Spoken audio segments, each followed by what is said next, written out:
Straight English. Okay, so once again, partner, all you have to do, candidate number 1, is to elaborate the point of your hashtag. Yes. Just picking a number. Okay. Yes. Okay, so you have no time limit po. Okay. Kahit umabot ng June 30. Yes. Number 3, and your hashtag is, hindi ko rin alam to. Hashtag SojiSC. Hashtag SojiSC.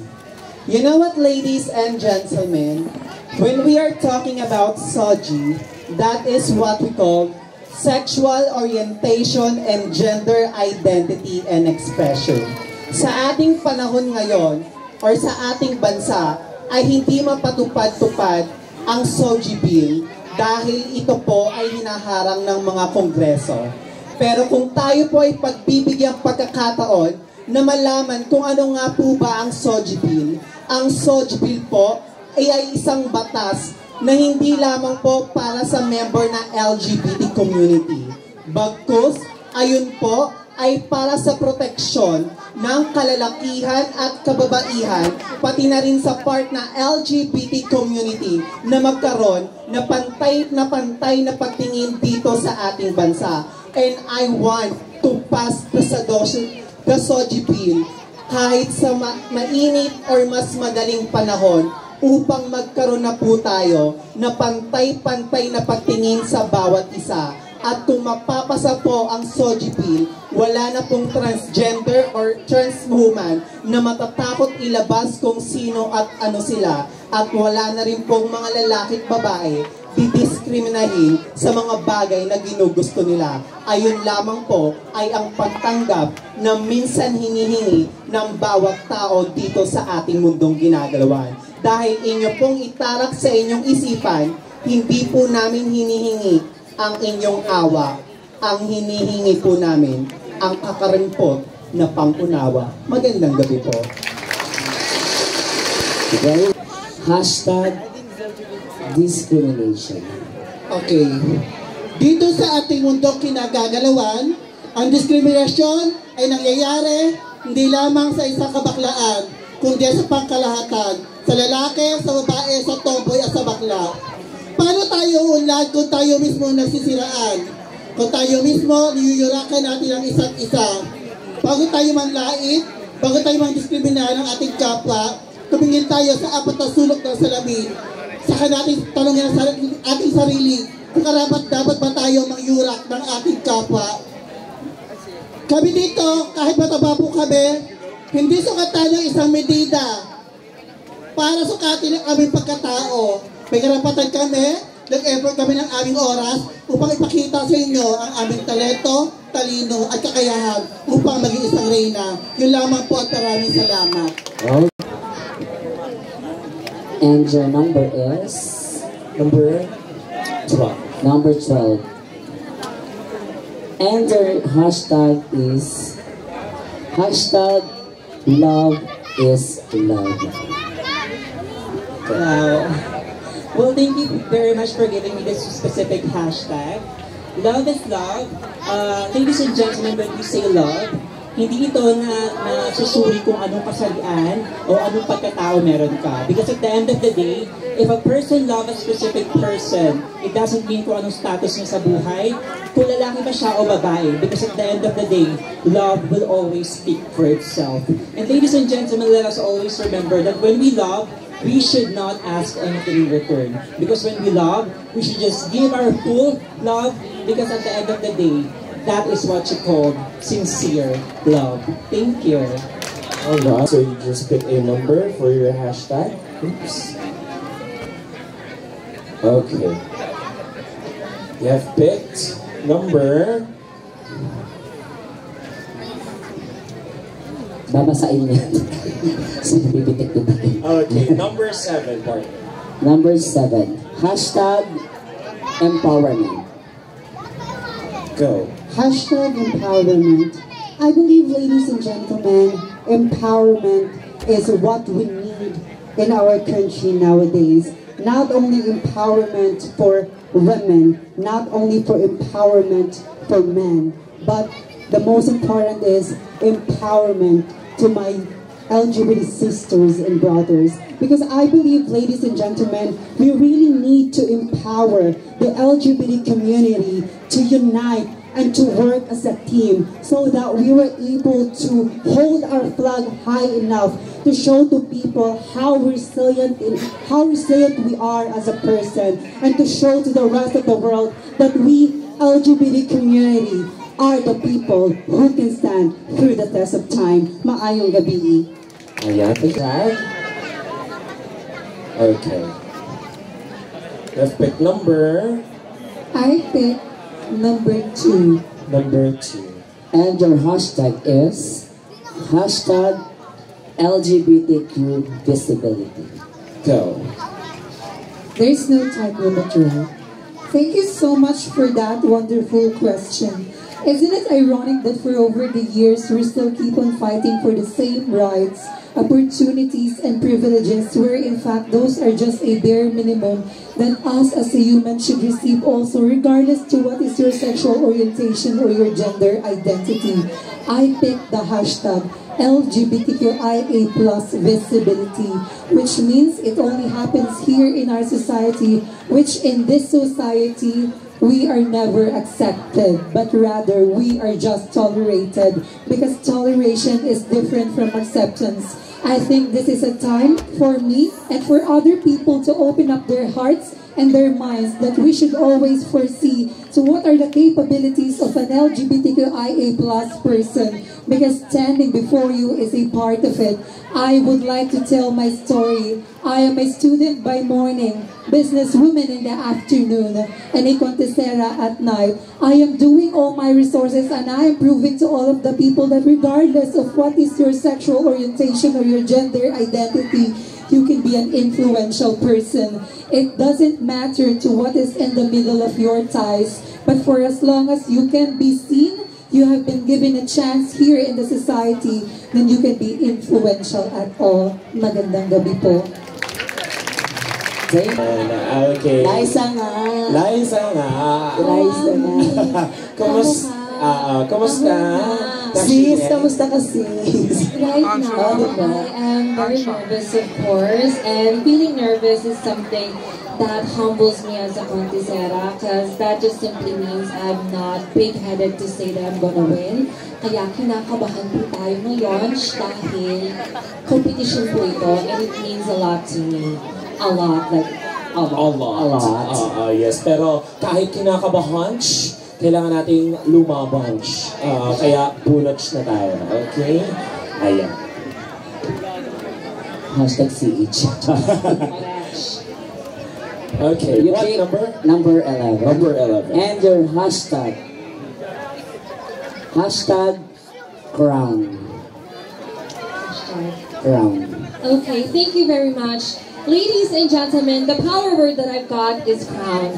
It is very timely and relevant, especially tonight, because most of the candidates are fighting for the crown. But I would just like to remind every single one, especially those who are watching, those young transgender members, that the crown for tonight does not only exist in the form that is tangible, it can also exist in an intangible way. A crown can also be put in your heart or your shoulder. Let's always remember na ang tunay na reyna ay hindi po nakikita sa entabladong ito.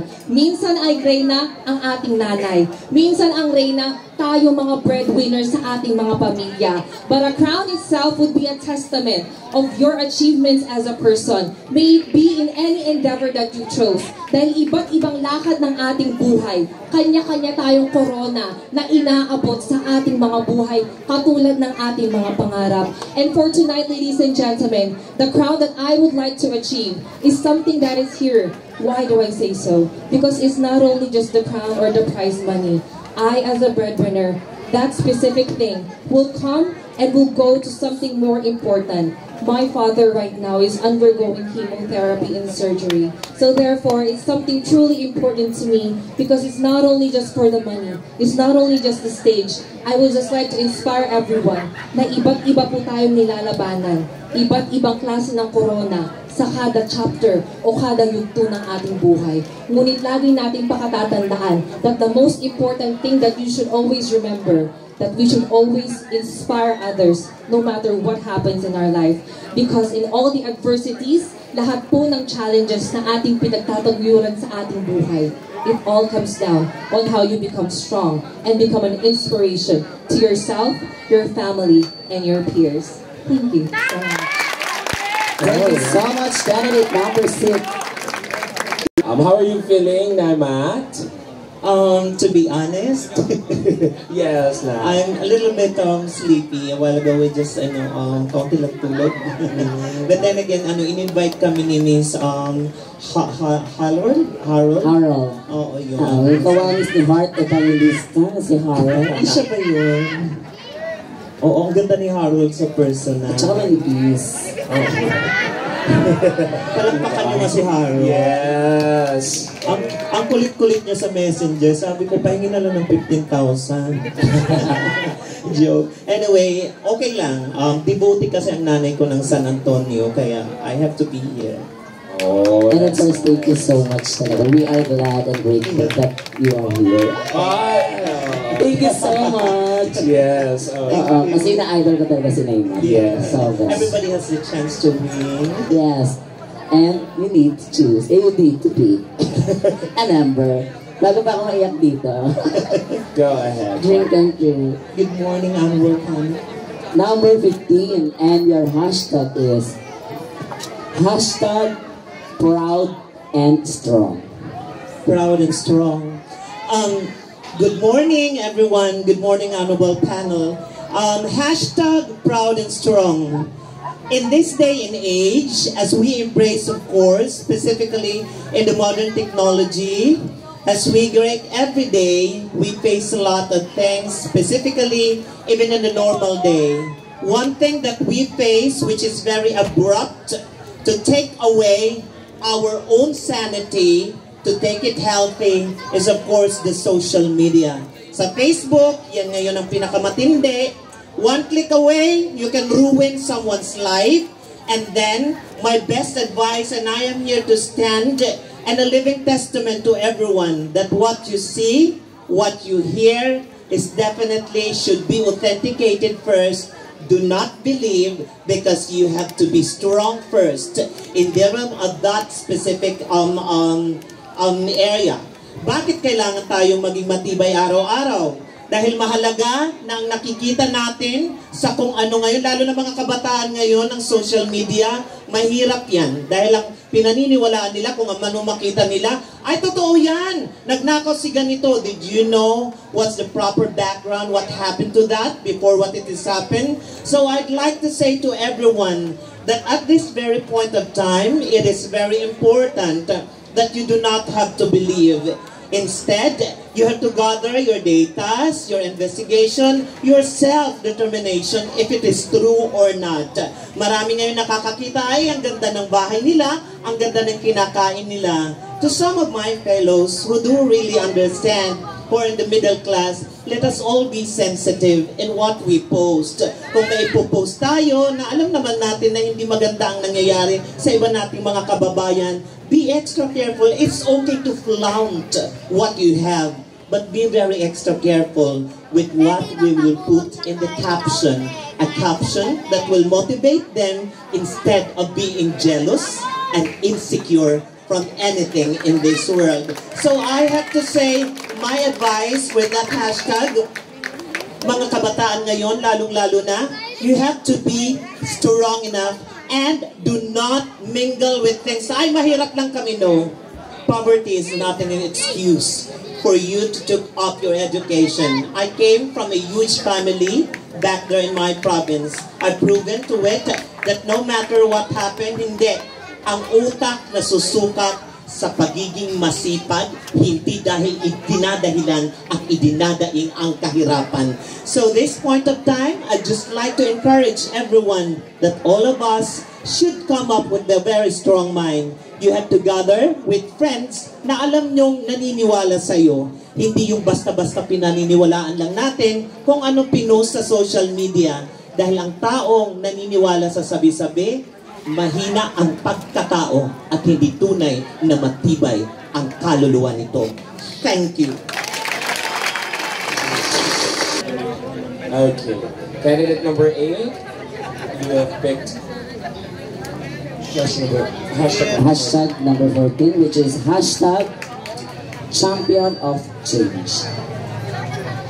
Okay, hashtag champion of change. We all know, ladies and gentlemen, that change is inevitable.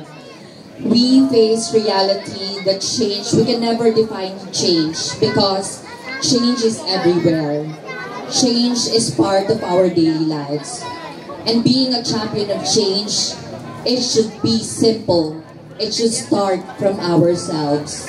As what Mahatma Gandhi said, be the change you want to see the world. Therefore, if you want to see beautiful things in your surrounding, start it within yourself. Do greater things. Do beneficial things, not only for yourself, but for the benefit of every humanity. Because I believe that change is there. But if we will gonna change this world into a better place to live in, therefore every one of us will have a big smile on our faces. No hesitations, no problems, and no circumstances at all. Because at the end of the day, if we will choose to become changing in our world, changing for the benefit of our own humanity, therefore at the end of the day, we will all be happy. Thank you so much. Okay, so you have picked number 6. Number 6, and your hashtag is hashtag social media. Hashtag social media. Laganap ngayon sa ating bansa, hindi lang sa bansa, kundi sa buong mundo, na kung saan maraming nasisira ang buhay, tulad ng sinabi ni Nay Matmat, sa isang maling click o maling caption na binibigay mo. Hashtag social media, makakatulong, hindi lamang para sa isang tao, kundi sa lahat ng komunidad, kung tayo ay gagamit ng tama. Ang bawat invento ng teknolohiya ay maaaring mayroong good at negative side effect. Pero lagi po natin pakatatandaan, ang pag-abuso at paggamit ng social media ay maaaring magdulot ng kasamaan, hindi lamang sa buhay mo, kundi sa buhay ng ibang tao, at makasira ka ng buhay ng kapwa mo. At yun lamang po ang aking kasagutan. Muli isang paalala para sa lahat ng mga manonood. Huwag nating abusuhin, kundi pag-isipan natin ng mabuti ang paggamit ng bawat invento ng teknolohiya tulad na lamang ng social media. Yan po ang aking kasagutan. Walang halong palabok, kalmado lamang, at hindi galit. Thank you. Alright, thank you so much. Candidate number 9. Maraming salamat sa napakagandang kasagutan.